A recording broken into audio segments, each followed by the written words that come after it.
Hey guys, Luis Moreno here with 360 Insurance Group. I've got Jordan from HealthSherpa. Good morning, Jordan. Hi, good morning. Thanks for having me here. And you're welcome. You're welcome. Well, I'm going to pick your brain because not only myself, but agents that you need to be aware of a function within HealthSherpa, which is the export function, which allows you to take your data from HealthSherpa out and utilize it in some fashion. So Jordan, I'm gonna let you take over and explain what it is, how they can get it, and what they can do with it.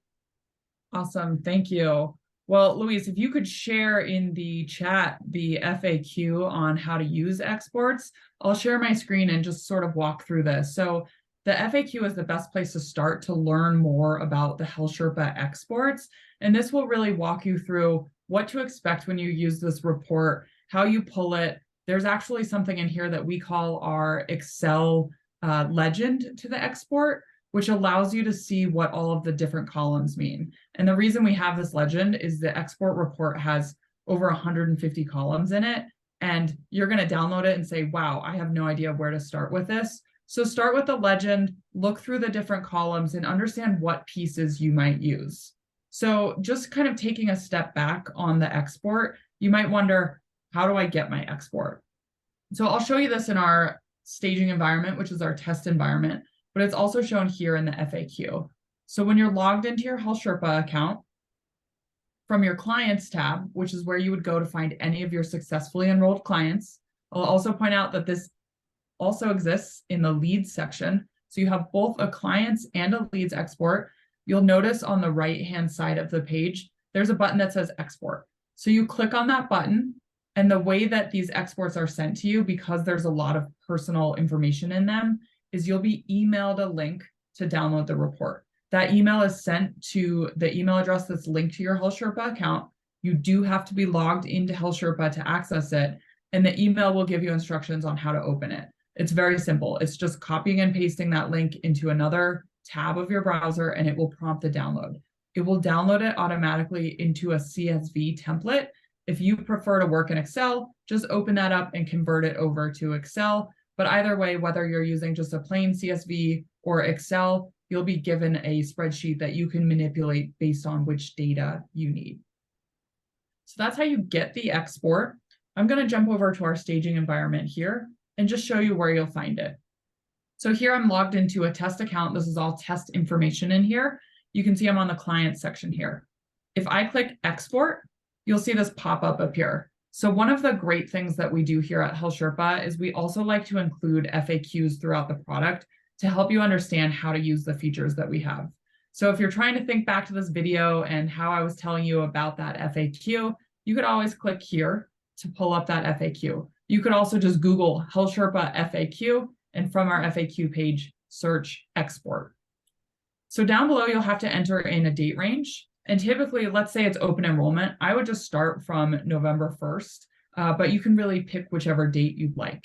Keep in mind that the larger the date range and the more clients you have, the longer it will take to receive this report. So let's say it's open enrollment and we've got 30,000 agents that are all trying to pull this report. Sometimes it can take a little while to get the report. So just because you've requested it does not mean that it's broken or you're not going to get it. The larger the file, the longer it takes to generate. So you'll come in here, you'll put in a date range. We'll just pick an example here for today. And you'll see this next section says include unsubmitted search and claimed applications. You might wonder, what does that even mean? So let's cover that. So if you include search and claimed applications, there's a way for you to identify these on the export that I'll cover next.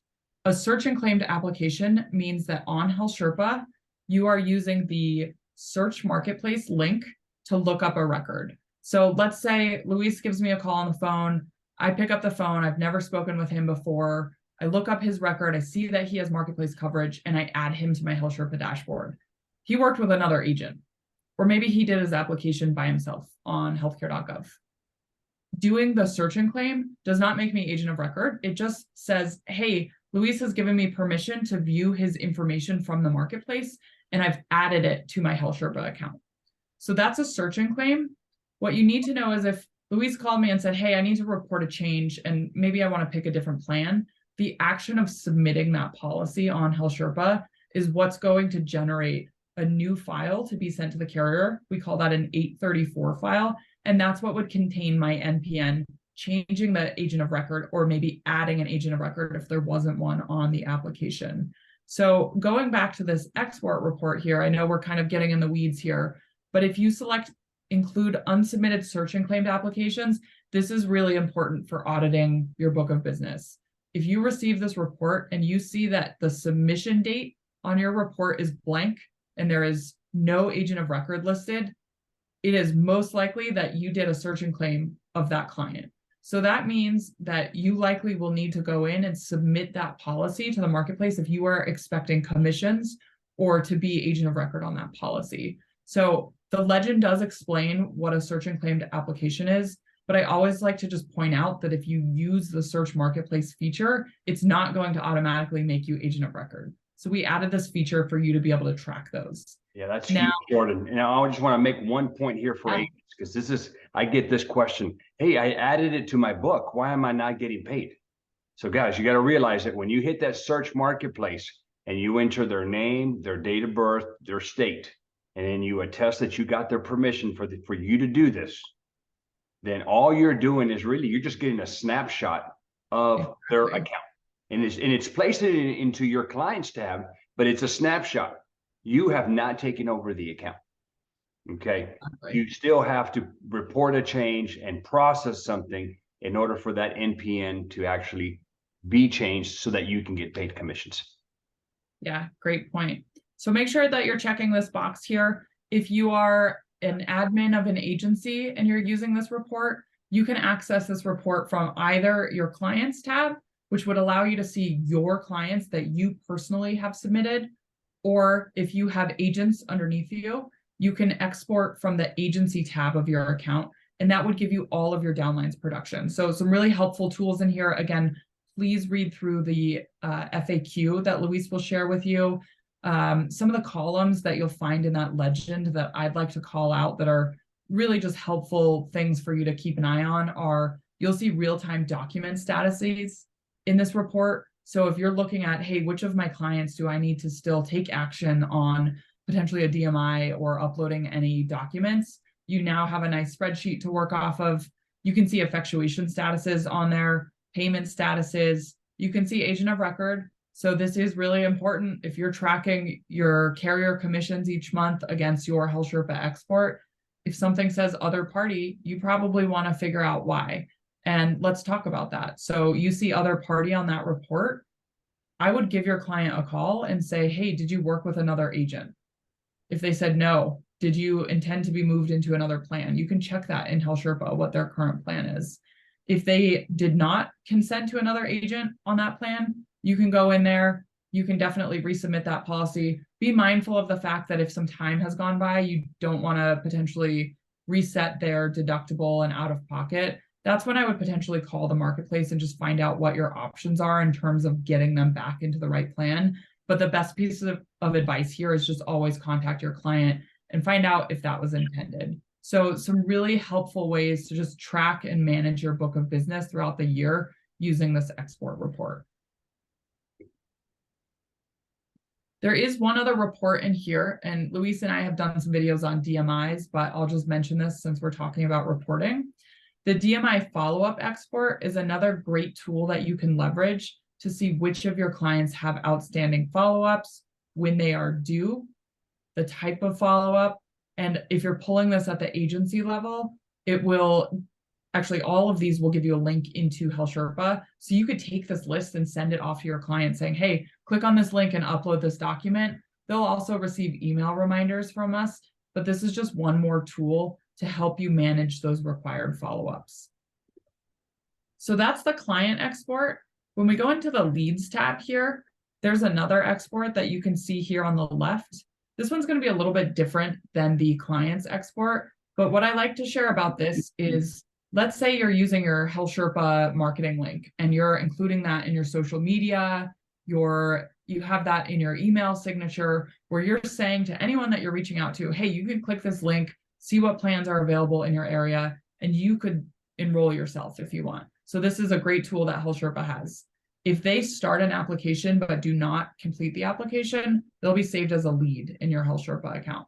Or let's say you're working with a client and they say, hey, I have to call you back. Something came up, and you save them as a lead. And then 3 weeks go by, you forgot that you were supposed to follow up with that client. You can come in here into your leads, pull a report out of here, and this report will contain a link to resume where they left off. So my advice would be pull this report out, use your CRM against this report, and send out an email campaign to all of these people. You can either include that link to say pick up where you left off, or say, hey, call me, book an appointment, let's get this taken care of. So some really nice features that a lot of agents aren't taking advantage of, and these will help you manage and grow your business. And I just did that right now. I'm like, I didn't even know we could export our leads.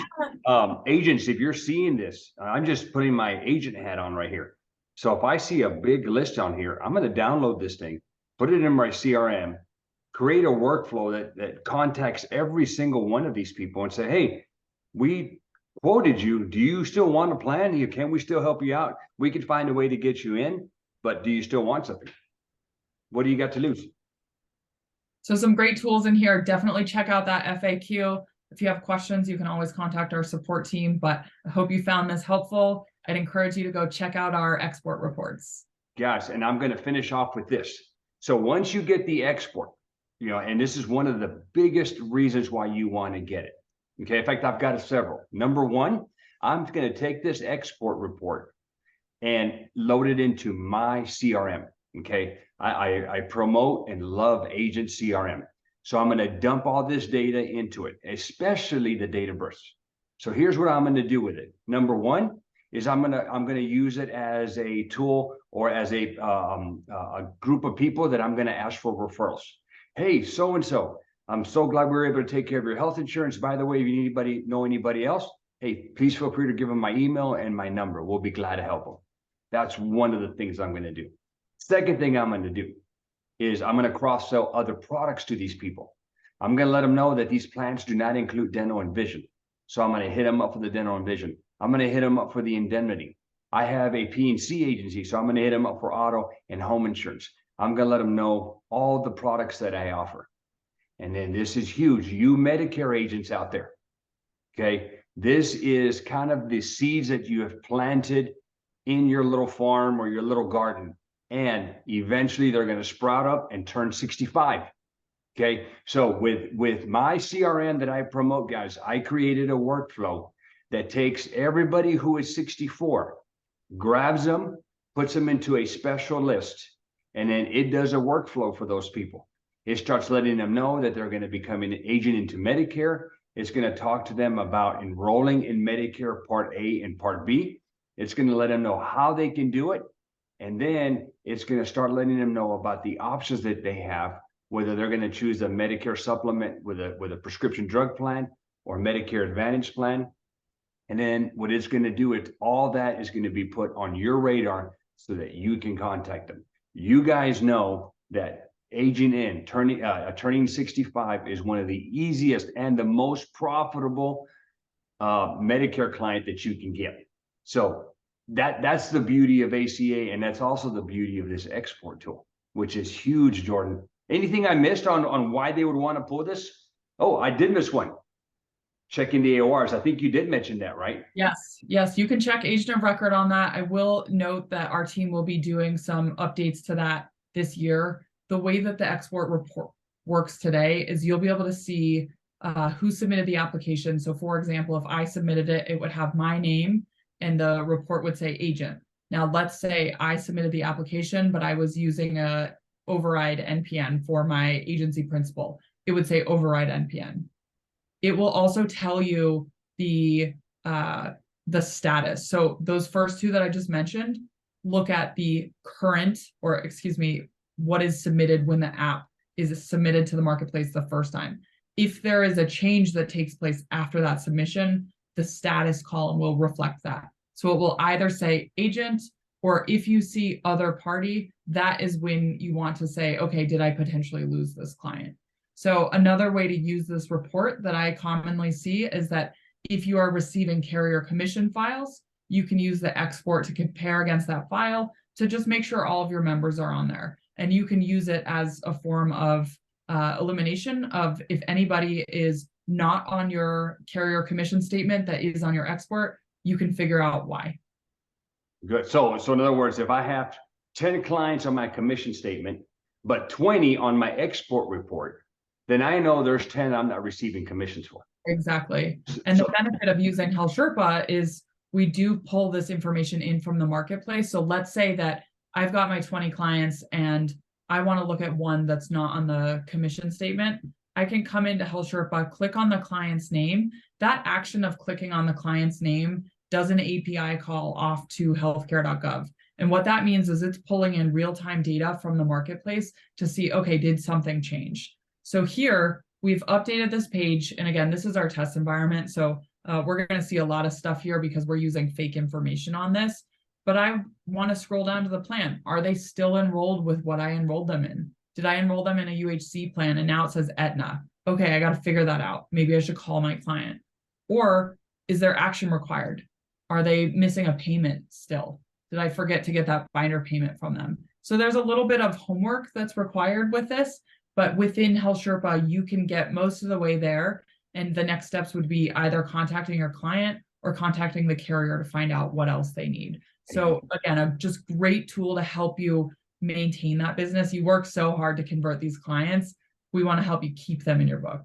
So on that section, if you take your cursor and just show them where the agent of record is, right now it says HealthSherpa referral. But if your NPN is in there, then you should be getting paid.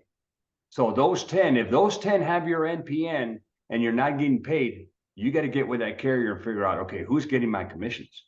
Yeah, absolutely. Great point. And you can claw those back. Definitely. Now, you would see this reflect other party if it's another agent. And what I will point out is, let's say that you're an agent of 10 in an agency. If another agent in your agency happens to update the policy, so let's say you work in a call center where you all can access each other's clients. If somebody else submits a change on that and their NPN goes on it, you will see other party. That doesn't necessarily impact your pay within the agency, but I would say if you are in an agency and you see other party, you can check with your admin and they can look to see who the agent of record is on that. As an agency admin, you have access to see agent of record on any of your downlines policies. Yeah, this is huge, guys. This is huge. So, for a lot of them, I would say the majority of the people that I work with are going to be individual agents. So if you see other party, that means somebody took your account. Okay, maybe with the permission, and I've seen a lot without permission. You'll have, just unscrupulous agents that will just do it. Somehow they got their data and they flipped it out. Well, that's where you want to follow Jordan's advice. Call the insured. Hey, Mr. Insured. Hey, Winston Smith. Hey, this is Luis, your agent.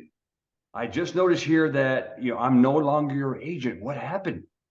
Did you talk to another agent and give them permission for them to handle your account? If they say no, guys, this is what I would recommend that you do. Get them to email you or text you. You want some kind of documentation that they want you to be the agent of record and that they did not authorize any other agent to be their agent of record. That's it. Have them do that. You have now the authorization here that if there's a complaint filed against you, you can show. Okay. Now you go in there, you process a change of agent. You go in to report a change, make a minor change to it so it has your NPN, send it off, and then now you will be the future agent of record. But one thing I'm noticing, Jordan, a lot of agents are getting complaints from the other agents, and you got to have some kind of proof to kind of substantiate what you did. So make sure you get that. I know we kind of got off in the weeds here, but again, this is great, knowing the agent of record, and this is good. I'm gonna start sorting out my export report and comparing it against my commission statement, because I bet there's a ton of policies I'm not getting paid on. Yep, it's a great tool. Make sure you're leveraging it. If you have questions, reach out to us. I think we could also do another session where we chat about, compliance best practices. You brought up a great point there of what do you do when another agent takes my business? So we'll do another video on that and we'll share that with all of you. But as always, our team is always here to support you. So if you need any help from us, just reach out. Great. So guys, thank you so much for watching. Couple of things down below is in the description, guys. You're going to see a couple of things. Number one, if you are a new agent and you want to learn how to do ACA, or if you're an existing agent, but you're not doing very well, I have an ACA 101 course that you guys can get into. I also have the link for that agent CRM that I would highly recommend that you get. And then the third thing, if you are wondering how to get clients, I have partnered up with a lady named Shauna. What she did is she helped me with my Facebook ads. If you want to learn how to run your own Facebook ads, click down below, or you can click here up at the top and you'll get information on the Facebook course. Thank you, guys. Thanks, Luis.